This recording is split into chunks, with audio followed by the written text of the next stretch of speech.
Hello, and welcome to another presentation of 5-Minute Cybersecurity. The Center for Internet Security is a 501c nonprofit organization formed in October 2000. Its mission statement professes that the function of CIS is to help people, businesses, and governments protect themselves against pervasive cyber threats. Today I will be discussing their 18 critical security controls.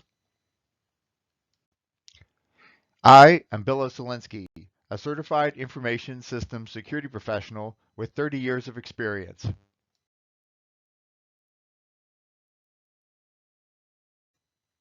CIS control number 1, inventory control of enterprise assets. Actively manage all enterprise assets such as desktops, mobile devices, network devices, servers, and IoT devices connected to the infrastructure physically, virtually, remotely, and within cloud environments to accurately know the totality of assets that need to be monitored and protected. CIS control number 2, inventory and control of software assets. Actively manage all software, such as operating systems and applications, on the network so that only authorized software is installed and can execute, and that unauthorized or unmanaged software is found and prevented from installation or execution. CIS control number 3, data protection. Develop processes and technical controls to identify, classify, securely handle, retain, and dispose of data.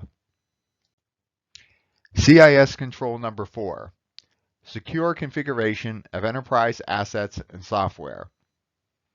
Establish and maintain a secure configuration of enterprise assets such as workstations, mobile devices, network devices, servers and IoT devices, and software including operating systems and applications. CIS control number 5, account management.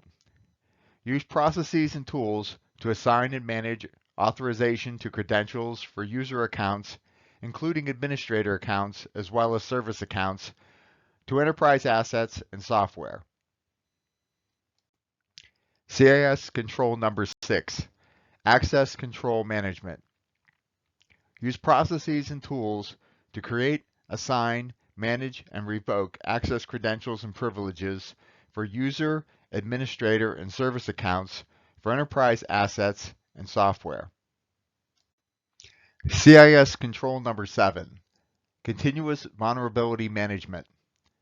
Develop a plan to continuously assess and track vulnerabilities on all enterprise assets within the enterprise's infrastructure to remediate and minimize the window of opportunity for attackers.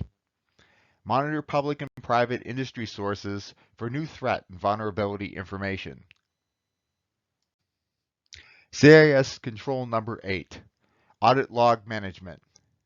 Collect, alert, review, and retain audit logs of events that could help detect, understand, or recover from an attack. CIS control number 9, email and web browser protections.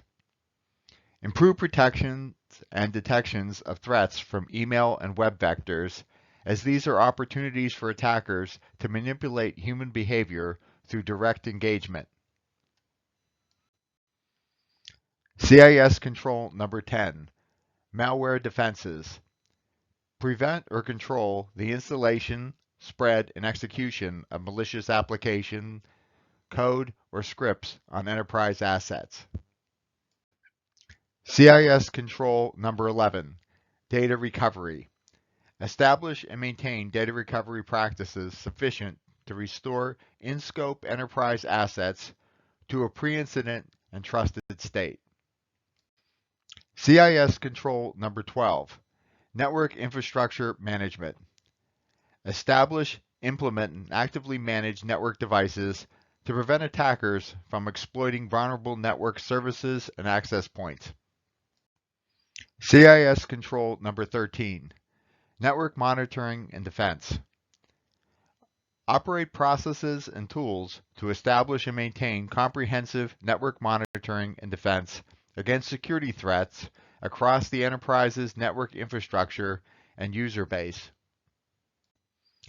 CIS Control number 14, Security Awareness and Skills Training. Establish and maintain a security awareness program to influence behavior among the workforce to be security conscious and properly skilled to reduce cybersecurity risks to the enterprise. CIS Control number 15, Service Provider Management. Develop a process to evaluate service providers who hold sensitive data or are responsible for an enterprise's critical IT platforms or processes to ensure these providers are protecting those platforms and data appropriately.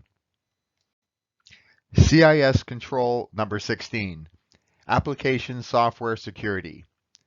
Manage the security lifecycle of in-house developed, hosted, or acquired software to prevent, detect, and remediate security weaknesses before they can impact the enterprise. CIS Control number 17, Incident Response Management. Establish a program to develop and maintain an incident response capability, including policies, plans, procedures, defined roles, training, and communications to prepare, detect, and quickly respond to an attack. CIS Control number 18, Penetration Testing. Test the effectiveness and resiliency of enterprise assets through identifying and exploiting weaknesses in controls, people, process, and technology by simulating the objectives and actions of an attacker. Conclusions. There are individual safeguards defined within these controls, which are separated into 3 implementation groups. Implementation Group 1 is for smaller organizations with no third-party private data and consists of 56 safeguards. Implementation Group 2 is for medium-sized organizations with third-party private data and adds 74 additional safeguards. Implementation Group 3 is for large organizations with third-party private data and adds an additional 23 safeguards for a total of 153. These are general guidelines, and your actual needs would be determined by a risk management plan. If you find this video useful, please give it a thumbs up and subscribe to the channel. And thank you for your time.